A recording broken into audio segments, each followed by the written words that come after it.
SBM House of Fragrance. We deal in all types of fragrance, mists, lotions, creams, shower gels, face and body oil perfumes.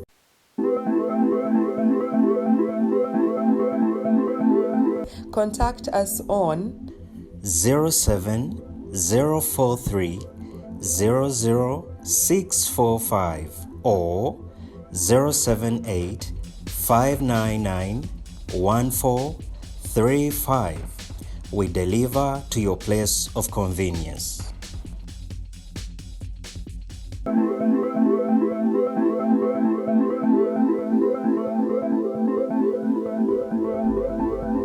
Lunaku lwa leero tuli ku Gagame Records ey'omukulu amanyikiddwa nga Big Size Extra Large, naye nga lunaku lwa leero ndi musanyufu kuba nti nina mukwano gwange gwe tumaze ebbanga ddene olukyali yantwalanga mu ddongo nga nteekamu olwo nagamba jangu tuyiribe, naye buli kaseera ngamba jimuso wagenda eri so nga ate nga nze muganda wo nengambayo kituufu omusajja wa ddala no gwenjogerako bamuyita Pepper Daddy Allan Hendrick Tebakutambaala Boo waliwo ne reggae songs zakuba mu situation nyimba nyingi agamba mbu simanya naye nze nasinga nnyo kwagala Tebakutambaala yakuba Bondo nesigaddewo is talented but underrated. Njogera ku musajja mukulu oyo Pepper Daddy. Uncle Allan Hendrick soka obuuze kuba tulaba tusimbule musibe mutya abatulaba mwasuze mutya kyonna kyekiri muli mutya amanya n'eddoboozi Allan Hendrick aka Pepper Daddy aka Young Male, you can call me Lil Buju. Ndi musanyufu nnyo kubanga njogerako ne bafaani bange ne bakwano bange ne bakyali bange ne family yange. So it's such a big blessing to be here, to have some musical talk with my big brother, call him young brother, my good brother Jimzo. Big up on yourself. Thank you for supporting. Nkwebaza nnyo Jimzo kubanga omuntu gwendabye ebbanga ddene nnyo ngonjagala nnyo era okyanjagala n'essaawa ya kakati. Olikyali wange boya. Abo babiri. Allan nze nkumanyi naye ate wali watakumanyi amanya ag'obuzaale. Nze Sali Allan. Gwe Sali Allan. Yes. Olwo nno tutandise. Sali Allan agenda wa Nasale primary secondary. Nze ndabika saasoma Nasali. Natandikira mu primary. Nasomera Lukunjiri. Nasomera bayita Lukunjiri modern. Nasomera from P1 to P7. Secondary nengende Kawempe Muslim. Secondary nengende Kawempe Muslim. Nensoma emyaka gyange ebiri, senior 1, senior 2. Then joining Kitante Hill School from my senior 4 to S6. Nengenda ku IUEA, where I graduated as a software engineer, certified software engineer. And here I am doing music as ngawenkola software engineer wange mu music. Okay. Allan, ebiseera bisinga abayimbi bamutandika during high school abaana abatiranga okwagala okuba raga. Better than your entertainment prefect. What got prefect ku somero oba? Naliko entertainment prefect. My primary ngande mu P5. Nali entertainment babita atya bile deno bila. Na bela entertainment prefect. Yes. Okay. Then neko Kawempe Muslim. Yes. Mu senior 2 nali entertainment prefect. Ndaba Allan Hendrick Sali. I think okutandika okumutegeka it was around 2012, 2011.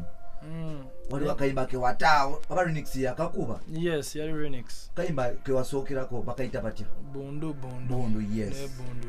Yes. Neske kali kasose ntike kali first commercial song kuta. Yeah. Nayo buyimba bwangawe mabega when ali nkola before nga nkyasoma naye nga sibuta nga mpandika obuyimba bwange naye nga sibuta. But the first official song was Bondo. Yes. Otadde first song Bondo media welcome is kubanga by that time waliwo gaye bamuyita DJ Jacob omutuuze mbera ku somero ne kalidio kange ba introducing omuyimbi Hendrick Sali biseera ebyo mutabanyi wa Kamiri Aba yalina akayimba bakayita I'm upcoming ne batandika Bondo nasigaddewo challenge gyewafuna first song wakagita ofuse oli mutabani wa Bebe kulu kyekisooka tata w'omuyimbi n'omwana muyimbi challenge gyewafuna ku media first challenge yasooka okufuna. Of course, the very first challenge was nti oluyimba lwange olwasooka tebaaluwanze. I know. Abantu nga balowooza nti Bebe kulu afulumiza akayimba akapya. That was the very biggest challenge. Nenze mutwe gwange nemanya nti as time goes by, people will get to understand and to know who I am. Tekyamalamu maanyi era actually kyansanyusa busanyusa. So other challenges are normal challenges. Yes. Abayimbi abalala bye bayitamu. Of course wofulumya akayimba akalungi oba olina okukapromotinga olina okukateekamu kasenda, and by then I didn't have money nga olina okufata.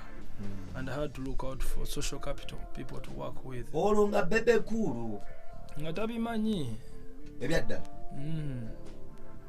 Ate nga sagana bimugamba. akayimba Jukira nkyasoma. yes olwo lwamaze okukawulira okatadde kuba nze nakajjako ddembe. And kati ebiseera ebyo nga ye tali informed. Okay. Tali informed nti mutabani wakola ki? Ayimba. Actually nali nayimbako obuyimba kemabegaawo. Naye nga ntyo buta nga sagala kole ki amanye. Katukula oluyimba bundu neŋŋamba kama mbaya. Kandute. Era bwe yamanya teyanyega nakunyega. Yagamba kangira muleka. Kangira yetereza ekola ki yesuuti. So it gave me confidence to go ahead. Akitegedde omugambye njagala kuyimba.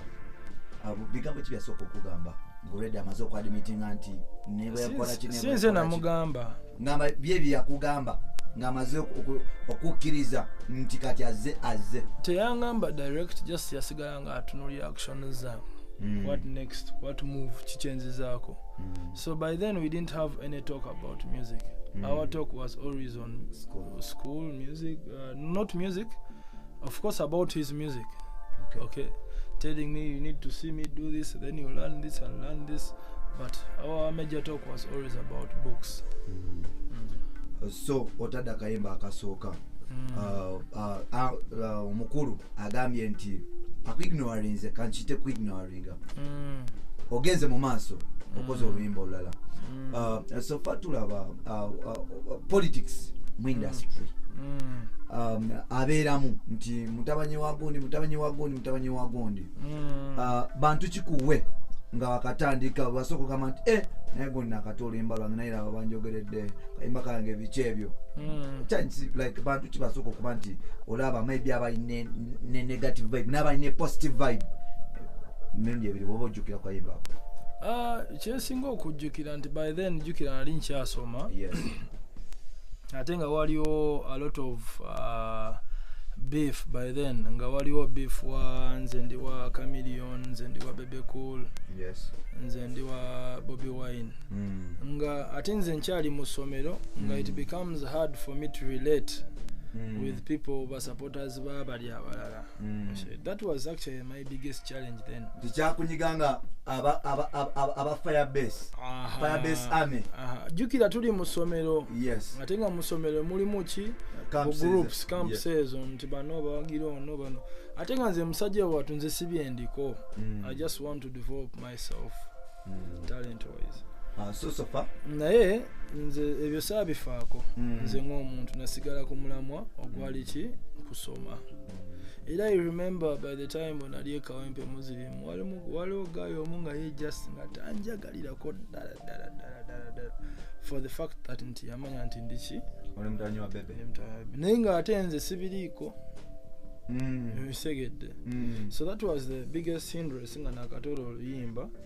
Na ate nze nensigala ku mulamwa nemanya if it is meant to be, it will always be. Tuvaawo how did you come to connect with Jose Chameleon even way back, not now? Yes, because Jose used to talk about you. Yes, actually if I may say Jose Chameleon yanonya. Really? The very first time nzijukira bulungi twali ku Buzz Teens Awards. Okay. Zali, was it Buzz? nga tuli ku Africana Hotel Africana ye kenyini those days yatuma omuntu najja nanga because nange nalimu nga njiriba endongo yange mu buto bwange natuma omuntu namugamba agenda ompitira oli gaye oli omwana ne bampita bulungi nambuuza actually unfortunately on that day nali ngenze kuyimba on one of the shows ezo sigenda ku disclosing amannya biki ekikyaliwo naye kolo bali banganye okuyimba so nga sina gwe nsobola kugamba at that moment naye I don't know how it came about Chameleon nampita nambuuza oli bulungi. That was the very first time okwogerako naye nemubuulira ekyali kiriwo at that time naŋŋamba nga tonayimba sigenda kuyimba. That was the word he told me. Era banteeka ku stage mu bwangu nenyimba bwe namala okuyimba nayimba awo bonna netandikirawo. So sinaawo kati ye nga ye yali amanyi before said naye nga nange mumanyi naye nga we hadn't talked. Yes, so bond netandikirawo nga anytime munoonya so bino byengamba biri about over 8 years back. Yes, up to now nibachali. Yes. Tulaba industry netandika omanyize sikumanyi nga omusajja w'entalo first of all you humble guy. Buzibu ki bwe wafuna ne Khalifa before, buzibu ki bwe wafuna ne Sen before, era buzibu ki bwe wafuna ne DJ Roger before? Sina buzibu nali nfunye ku abo abasatu. Oba buzibu ki bwe bakulinako? Simanyi. Mpoze olina buuza bo. For example, because me personally sibeerangako na buzibu nabo. Sibeerako na buzibu na Khalifa aganaga ne Sandy ne DJ Roger. Actually nothing, absolutely nothing. Actually ndoza gwa ino babuuza buzibu ki bwe balina nani. I saw your post about Roger ku Instagram ngeringe mukona chaba kuchi like it was on Instagram. Abatagaliza something like that. Abatagala oba chichi, and you posted his pic. I wouldn't want to talk about him for sure. Because you know industry is all about one love. You get. Yeah. If you don't have one love, it's up to you. But I wouldn't want to discuss about him now. Tulaba enyimba nyingi Allan zokoze ezimu zemenye, for example nga tebakutambala my favorite song waliwo what a political situation but we are tired. Yes. One of my favorite songs and Boo ezo na Allan nyimba nungi and you signed under Gargamel Entertainment. I'm not signed. You're not. So to get before. City signed under Gargamel. I'm a CEO at Gargamel. You're a CEO at Gargamel. Yes. Allan. Boo is a very good song. Thank you, my brother. And I see it. Abana bajijamingirako. Chichatukutte. Because sijagamba kikyatukutte because woli bangi abeegomba okubeerawo. Yes, ate ne wendi siwe nsuubira okubeera omwaka ogujja. Kutumi kugunze akulaba you're much talented. And I know you can also tusobola okuvimba Kampala ono bulungi ne Uganda netugivimba bulungi kiki muganda waffe. Jimzo, it's just a matter of time. Kino ngenda kigamba nti atengezako okuyigiriza n'abavubuke abatandika okuyimba. Yes. Teweteeka ku pressure. Always Katonda beera ne plan yo naye nga Katonda alina better plan. Jimzo nawe kimanyi bulungi ebbanga lyonna lye tubadde nga tugenda mu studio. I didn't know that I would have such a studio. Yes. Segedde. Yes. Nga nsobola ogioninga nga ki? Nga CEO. Yes. So it is such a big achievement. You see? So you can never know what comes tomorrow. You see? The scientist kamumanyi nayo nyimba muziraba ki. Yes. Naye wabeerawo gwe ng'omuntu kola ky'osobola okukola. Leave the rest akole ebibyo. Because at least siyinza kweteeka nti nange ntandike nkola emirimu gya Katonda. Yes. Yes. So it's just a matter of time and patience and hard work. I know one day an artist is made by just one single song. nawe okimanyi bulungi nti luba luyimba lumu. Yes. Eruzukusa zonna zino zokoze ki zoze ng'oyimba. Yes. So ndi patient. I know one day I'll be there. Like Allan, tulaba a political situation in Uganda egenda mu maaso n'okuba nti affecting a music industry somehow somewhere. Being into or maybe your fathers decided to create a wing of silent majority. I don't know whether you subscribe to it or not, but I see you wearing the cap and some clothes. And like kunze buli omwe wadembo kwagala gwayagala as long whether chikosa balala if we twaga democracy osekede buli omwe wadembo kukola chajagala like ngatona agenda wala. Yes. Kati kwengagwe bwolaba ekigambo silent majority, what comes to your mind? Silent majority ekigambo ekyo bwe mali mu kinnyonnyola nga makakireta bwe baali bakinnyonnyola ku morning breeze. Bebe ojagenda obuuza abo abantu sawa zino ze ku interviewing ani gwe nane banembuuza. So yes, kino ekibiina kya silent majority. Yes. Sinze nakikola. Okay. You'll have to go and question the very person because I wasn't ogenda kundetera kwogera ebintu ebitali bibyo nedda kungati sina na answer zaabyo. Okay. I was going to ask you something like I'll try to deal with it. Does it political situation in Uganda, does it affect you somehow somewhere? Ngabwo omuntu. My dear, I'm a human being. Yes. I said. Ate nange ndi muntu ng'abantu abalala. Yes. If anything goes wrong that affects other people, it also affects me. Okay. If anything happens nga kisanyusa abannayuganda nange kiba kikola ki kiba kinsanyusa. Kiringa kati akawuka ka covid bwe kajja, it didn't just hit bagaga bokoba bavubuka, it happened nti kyahitinga buli omu. So this is a general political things are general things. Okay. Nti buli omu waddembe okuparticipating nga kuyambako eggwanga lye. Okay. Yes. What is the relationship between you and your uncle? Uncle Bobi oba Uncle Dax Webs one of us got abona bakwano bange. Really? Yeah. And Uncle Zexi is my good Zexi friend. Chaligo. Uncle Daxi Chali Wange. Uncle Bobi Wine is my friend. So to me okay. Tubalaba ne Kamili Kongo sebo mule munyonyi mujoga. Kamili mwani mugenze Kongo kuyimba. But how did you connect with Kamili? And Kamili now introduce. How did I have recently, told you? I've told you I've been and kakati mwe bino mubirabe just into bino badde bya Kamili. But I've been with him for some good time. Okay. Mushayede. Ntubadde twogeranga for some good time. Twesanga nkubirako Mutabani oliko wa oli bulungi. Ka mobile money kutereddeko. So si kipya. What is like abantu abasinga obungi boogera Kamili ne musajja muzibu bwenkolagana nayo naye yetya like how do you see, is he abamwogerera movie abamwogerera be bamanyi. I don't know if okay to what perspective actually ndowooza n'abo abamwogerera they have never even gotten a chance to talk to him or to even be close to him. We said, okay, you go talk to the people who are close to him. They will tell you a different story. Which they get. This year, I didn't do start clean up book. Anti guno mwaka twasose kutabu era n'entayo n'oluyimba olulala baluyita Party Tonight. Yes, ne featuring Kalfa Ganaga. Yes. Twatadde audio about a week ago, a week or 2 weeks ago. I have a lot. Nina Current Situation album, strictly reggae. By that to take out.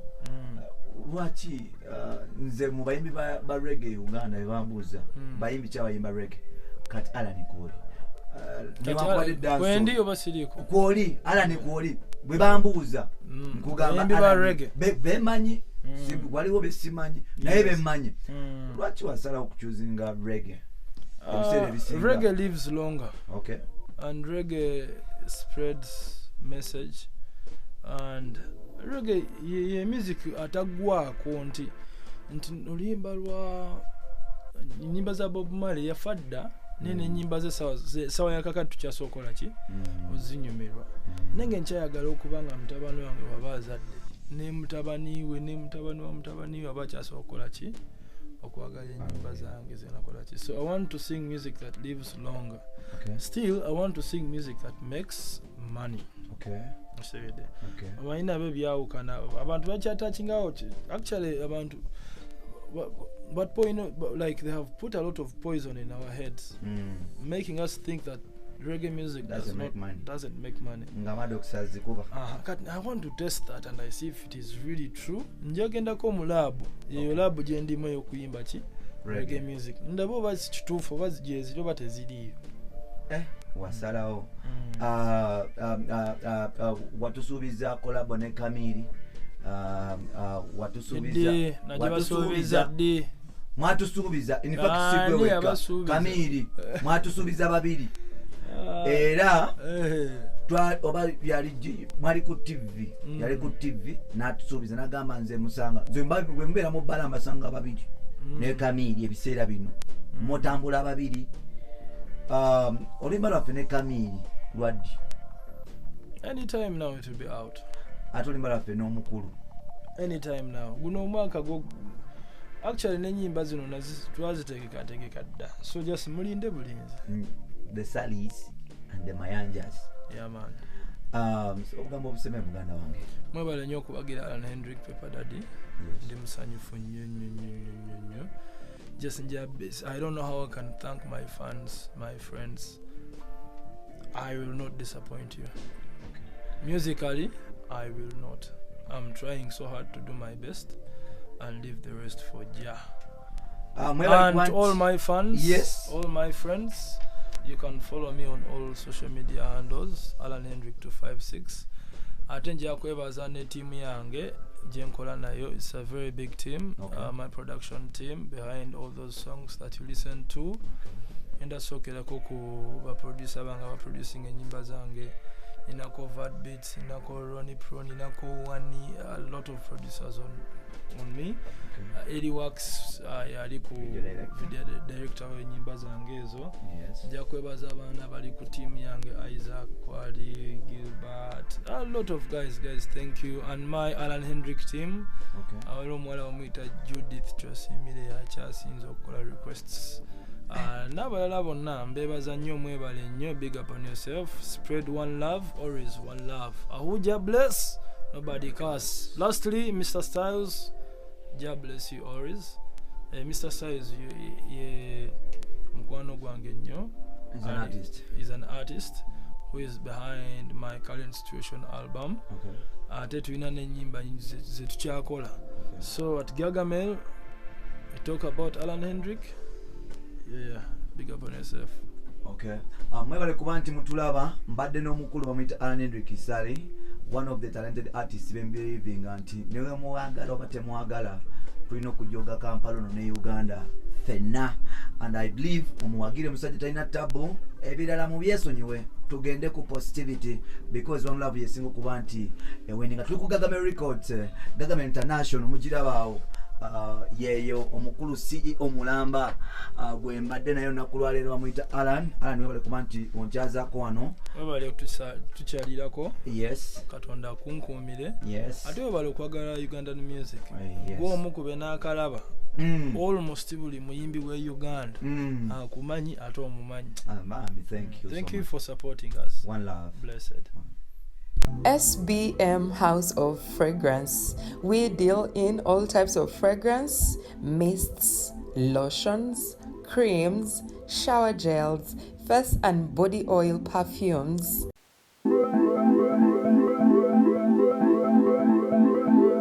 Contact us on 07043 00645 or 078 599 1435. We deliver to your place of convenience.